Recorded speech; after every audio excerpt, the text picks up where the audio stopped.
All right, we got the second episode of the Holy CrossOver. I got CK here, Caleb Kenney, junior forward on the team.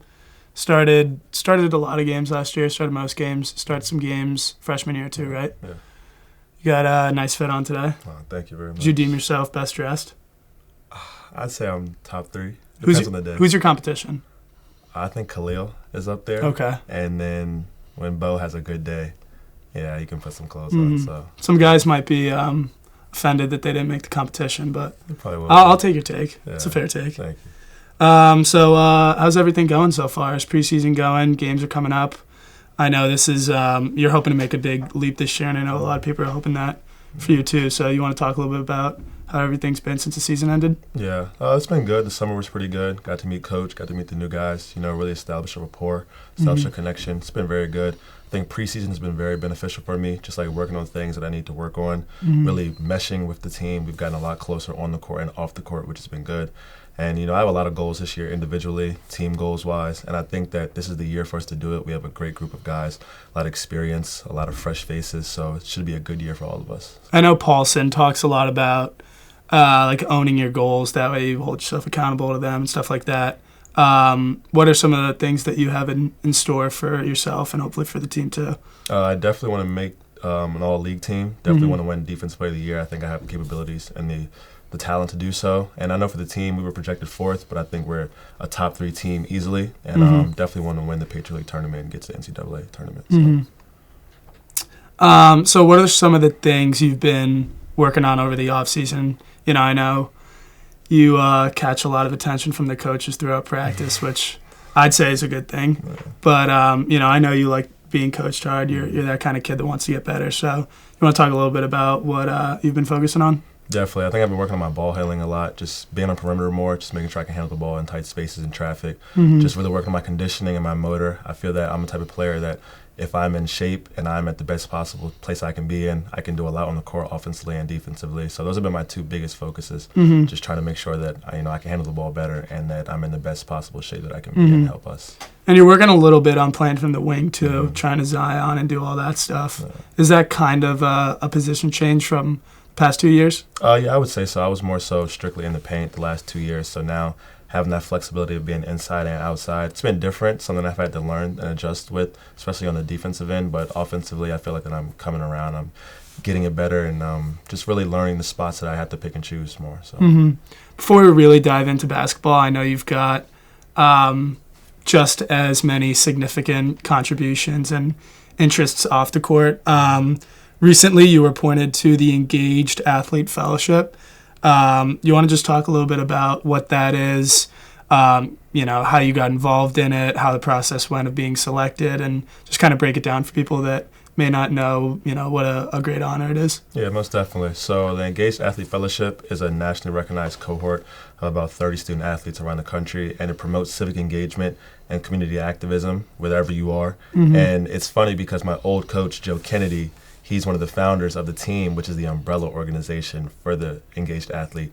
And he texted me around March of this past year and said, I think this would be a great opportunity for you. Obviously, you have to follow the application process, go through interviews, get selected as a candidate. And from there on, I just really put my entire effort into it, trying to figure out a year-long project and what it is I wanted to do in the community. And I think that it's been very important for me because I have an influence and I have a platform as a student athlete at Holy Cross, and I want to use it to better myself, better the school, and better the community as a whole. So that's really where it came from. So. Yeah, and I know you have, I'd say a lot of passion for off the court, problems that you want to invest in and things of that sort. What are some of your, career aspirations and stuff that's caught your attention so far at Holy Cross that you're going to want to pursue once basketball's over? I definitely want to attend law school. I don't know if it's going to be after professional basketball or before. President CK. We'll see what happens with that. But I know I definitely want to go into something in politics, and that can be merged in a lot of different ways with their civic engagement up in Capitol Hill, community involvement, a lot of different things that route can take me. So I know that's where I want to go into law school and then build off of that with my JD and then start to figure out what it is I want to do. How far is Richmond from D.C.?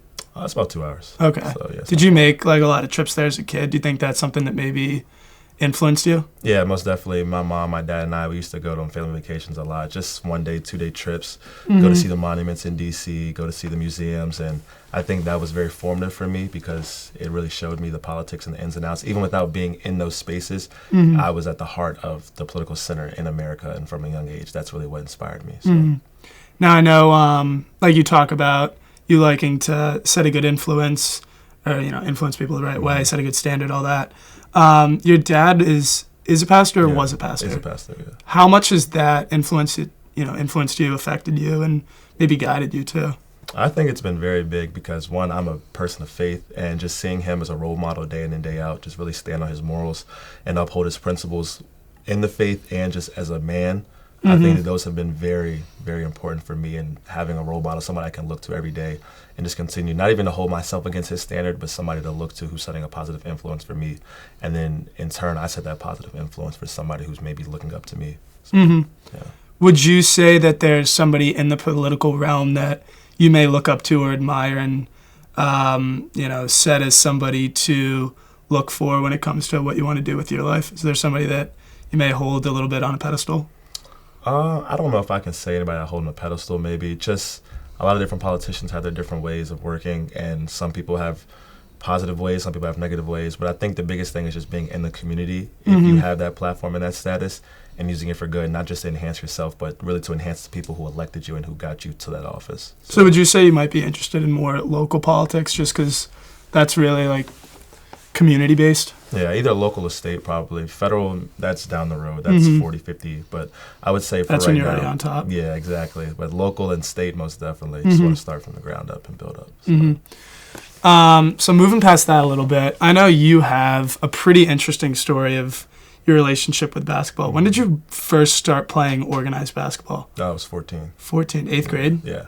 That is crazy. Did you play? You obviously had to have played sports before that. Yeah, I played football from age 5 to age 13. Was that your that thing? was my sport. Yeah. What position? Wide receiver and safety. So. Oh, you must have been a demon. Were your arms still insane at that point? Yeah, I wasn't as tall, but relative to other kids. Yeah. What was that? What created that shift? Because that's obviously it's kind of crazy to just pick up a basketball at 14. Yeah, no, I agree. And a little backstory: my dad and my mom used to play basketball. My dad played basketball in college, so I had people in my family who had played basketball, but it was never my route. But 13 years old, I got hurt. I tore my meniscus, and then I don't know if you remember, the movie Concussion came out with Will Smith, and my parents went to go see it. And they were like, oh, yeah. It was just all around the same time, a month or so within each other. And they were like, yeah, maybe you should start to pick up something else. And I'd become disillusioned with football. I just had a bad coach my 8th grade year who we didn't really see eye to eye. And so I was like, yeah, I'll play basketball. I'd already tried track in 6th grade, and it wasn't for me. So I figured I'd at least try something. So. Yeah. No, my parents were the same way. They actually never let me play football. No. I begged for a little bit, though. What was it? What was the jump like? Obviously, there's so much athletically, but more culture-wise, was because football and basketball are kind of different. Yeah, I would agree. I think it's really the biggest thing for me is just the amount of people on your team. Football, even in middle school, it's 40, 50 guys, versus you get to high school and you have 14 people, 13 people on your team, and you really become closer because you have such a close-knit group and such a shorter amount of people that you really start to get to know them, get to know their families, and you start to build that bond. And I think that's honestly what kept me in basketball, is being able to be so close and have such a great relationship with a limited amount of people, but know that they have your back and you have their back. Yeah, that's a good point. The only sport I played in high school was basketball, and I feel like it's nice because those were my best friends from high school, but you get super close with everybody on your team, and it doesn't really matter what grade you're in, how old you are, any of that stuff. But with football, you got 50 dudes to choose from, and you may just you're just gonna, you're not gonna really be able to dive into all the relationships you might have if you were in a closer knit environment. No, yeah, I agree. So how did that transition work? Was there a coach that kind of took you under his wing? What was it like when you first started playing, training? How good were you? Yeah, so when I first started playing, I was terrible. I couldn't dribble. I couldn't do anything. And there's a coach, Zach Tremu. I don't know if he's watching this, but if he is, thank you very much, because he really took me along and he showed me the basics, the fundamentals of basketball, and just helped me in my process from football to basketball. And then my 9th grade year, I played varsity, and my coach, he was 75, but he was known throughout the state. And at my school, most freshmen never played varsity. You played JV or freshman. And he really took me under his wing and showed me, how to play older than what I was. I'm 14 playing with 17, 18-year-olds. And really how to carry myself and how to be confident in my abilities, even if I wasn't all the way there yet. And really just improved on those fundamentals and those basics. And then from there on, it just kept growing and growing. So. Your high school situation's a little different, though, right? Yeah. What is it? Like, you have to declare to a high school based on an interest or something? So the way it works is everybody has their home school, but within each school, there's about 12 high schools in my county. There are different specialty centers that are all plugged to a different sector. So one for education, one for humanities, one for engineering, one for government, and so on and so forth. And mine was leadership, government, and global economics. So that was the school I wanted to go to. But did you get placed there, or was it like fill out a list of stuff you're interested in? And you choose the list, but then you have to do an application process. So you do it coming out of 8th grade. You have to write a couple essays for each one, and if you get waitlisted, you have to do an interview process, or if you just get accepted off the rip, then you just go straight through. Is it kind of like college before college? Essentially, yeah. Like, I know for mine, 450 people apply, but only 50 people get accepted a year. So they kind of force you to start thinking about what you want to do really early. Yeah, Which exactly. I guess is a good thing, but I mean, yeah. I know I wouldn't have been able to do that. Yeah. All right, we'll take a little quick break from the main storyline, do some quick fire questions. Yeah, sounds good. What sports figure did you look up to as a child? I would say Troy Polamalu. Yeah, Okay. That's what got me into football. Oh, safety. Yeah. Yeah, flew around the field. Yeah. Okay. It was him or Kevin Garnett. So that's why I KG. cheered for Boston, even though being from Richmond. Why KG? Just his passion, his energy, his intensity on the court, and then he's 6'11". And I remember, I went back and watched him when he was in Minnesota after I got a little older and just saw, he was one of the best players on the floor, if not the best player, one of the best power forwards. So he really just dominated the game on both ends of the floor, and I attracted to that. And I really, it was fun to watch. You're a little bit of a nerd. You got some brainiac in you. Yeah. Best book you've ever read? Native Son by Richard Wright. Read it in 9th grade. You want to break it down for us? So essentially, it's set in 1930s Chicago, I think, and it's about a young black man, and he's obviously on the poorer side, and he gets this job as a valet for this rich white family, and he's trying to figure out his journey and figure out his struggles throughout life, being in the 1930s, dealing with Jim Crow, dealing with being black, and dealing with being in a place of betterment now, being with this white family. Obviously, well, I don't say obviously, but ultimately he self-destructs, and it kind of is just teaching you the lessons of being yourself in a space that may not seem familiar, but also knowing that there are rules that you have to abide by, whether it being ones that you can see or ones that are just latent under the surface. But it's really it was formative for me being in 9th grade, and it really just taught me how to conduct myself properly. So yeah, that's sweet. I know there's definitely a few times in middle school and high school when you get assigned a book that you actually like. Yeah. It's a good feeling. No, very good I know feeling. that that young naive feeling of kind of liking a book. And Yeah. would you say that maybe affected you to where you see your life going? Did that play any part? Yeah, most definitely. Just in like I said, just being able to carry myself and hold myself to a higher esteem and being confident in myself, but also knowing that a lot of people have their eyes on you as a young black man, and just trying to make sure that you know how to conduct yourself in the spaces where you're going to be at. So most definitely. That's awesome. Yeah. Best thing you've ever eaten? A single dish, single meal. I would say shrimp and broccoli pasta Alfredo. From who? Who's cooking it? Are you cooking it? I can cook it. My mom. We get on the road sometimes when we go on trips. Depending on the hotel, it's pretty good. So yeah. I would say that's probably my favorite dish. What about maybe just a single restaurant meal you've gotten, or a single meal that your mom cooks? I would say, so my mom's roasted salmon or broiled salmon with roasted asparagus. You're a healthy guy.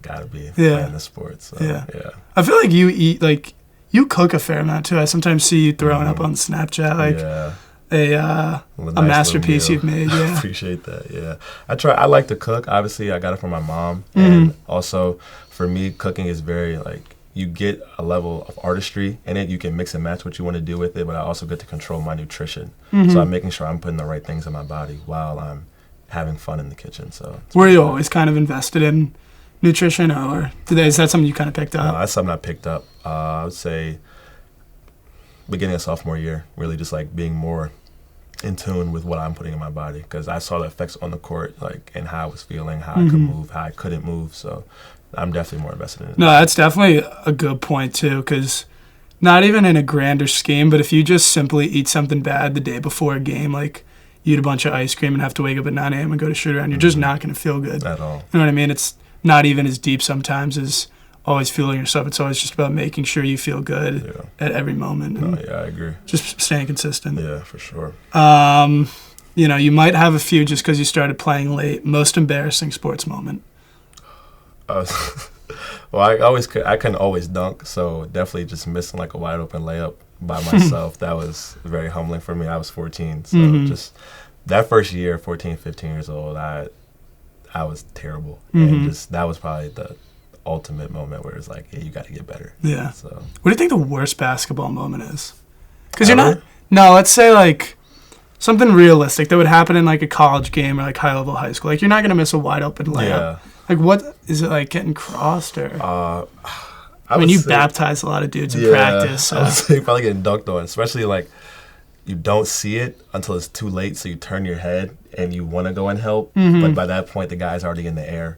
So now it's like you're too late, you're too stuck to quicksand to move out the way, but you can't jump to contest, so you're kind of just there. Has anybody ever caught you in college? Yeah, so I was a freshman. We was in a pickup game. I was a freshman, and he was a senior, my guy Malcolm.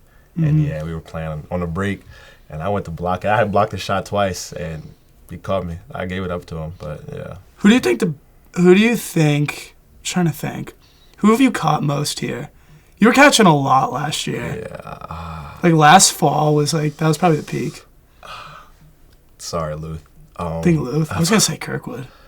I've caught Kirk a couple times, yeah, but... Kirk's so smart, though. Yeah. He can move out of the way at the last moment where it's like he didn't really... He wasn't like, really there, yeah. He knows what he's doing. Yeah. Over the last 3 years, though, I've been with Luke the longest, and, like, I've caught him a good amount of times. So he'll try and act like he doesn't remember, but he remembers. So.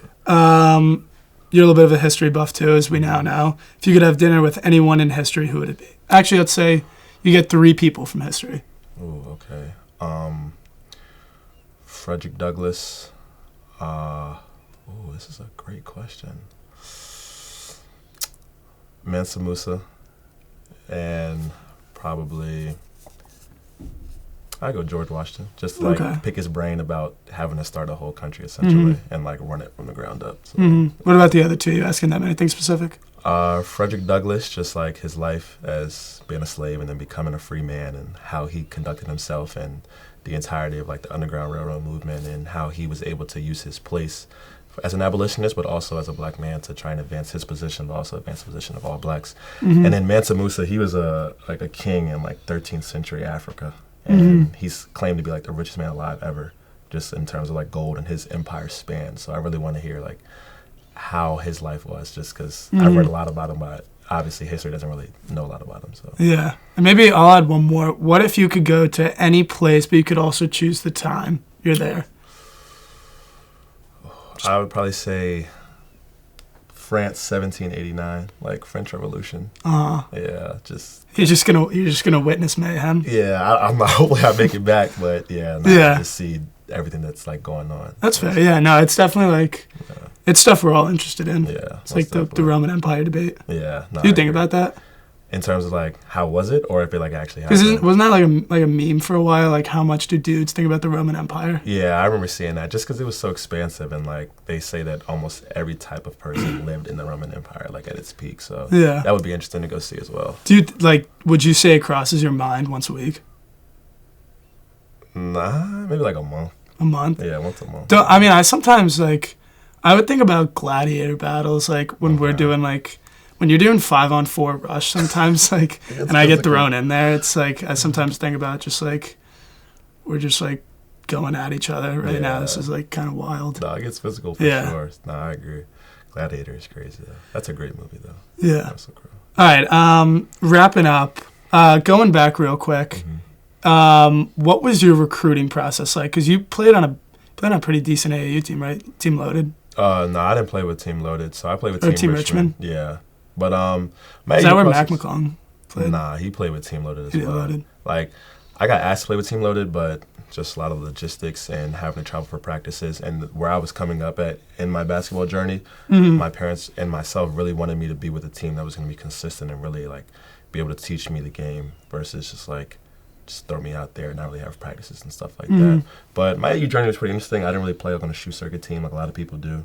And I think for me that really were you guys like hoop group events? Yeah, exactly. And that really just like taught me like the hunger and like the drive of you don't really have it right now, but you got to go out and get it if you really want that opportunity. And just like training every day, twice a day, just really putting the work in and putting the effort in. And, you know, it's funny because my last AU season got canceled because of COVID. Oh, yeah. But we had like a 5-week period up in D.C. where like college coaches couldn't come and attend, but they could watch on live stream. And I played some great competition, had some good games, played Philly Pride, Team Durant, both their teams, played Team Loaded. So it was a great experience for me just like stacking up against the competition, seeing where I was at, and ultimately, you know, I got a few offers and committed to Holy Cross. So. Yeah, no, DMV's got some good talent. Yeah. I remember like the first real big AU tournament I ever played in was the Pitt Jam Fest. You ever play there? Yeah. No, First of all, that place is like actually wild. like people that don't understand AAU would never understand 40 basketball courts in a convention center. Yeah, they don't. It doesn't even like. It's kind of degenerate when you think about it. Yeah, I mean, especially because like half the courts are just put in, so it's like. Yeah. Oh, yeah. Half those kids are just not even half. I'd say 3/4 are just getting their money taken. And Yeah. nobody's like giving. Watching. Yeah, nobody cares. It's crazy. It's definitely. A But business. there we played Team Durant, and those kids were like, and I was in 8th grade, and I was like, was there like a moment? There had to be a moment for you where you just realized like, there's just some kids out there that like are given way more, you know? You mean like in terms of like talent? Yeah. Well, I probably honestly, it wasn't for me like until I got to college. Probably the Creighton game, to be honest, where I was like, I'm guarding Arthur Kaluma and he's 6'7" draft prospect, and I'm like, hey, why are you moving like this? Like, how are you able to do this? Me and Bo were talking about in the last episode, like just like the experience that Creighton was like that was kind of a blur, but that's like a insane memory when we like think back about and it. Yeah. We like just casually rolled out and played in front of 15,000 people. Yeah. You know what I mean? Like just packed, like standing room only. Essentially, the fire coming up like when their warmers were starting, and it was just like, are we here? Right that now? environment was literally like that was like the most culty college basketball environment you could have. Yeah. So you could tell those fans just lived for Creighton. Especially because they don't have a football team. Either. Right, yeah, so, no, like, that's... They all just come out for basketball. That's the main thing. Yeah, I agree. Yeah. All right, we're running out of time, but this was solid. I appreciate it. Most definitely. All right, what are we doing? That was awkward. We got it. All right, there we go.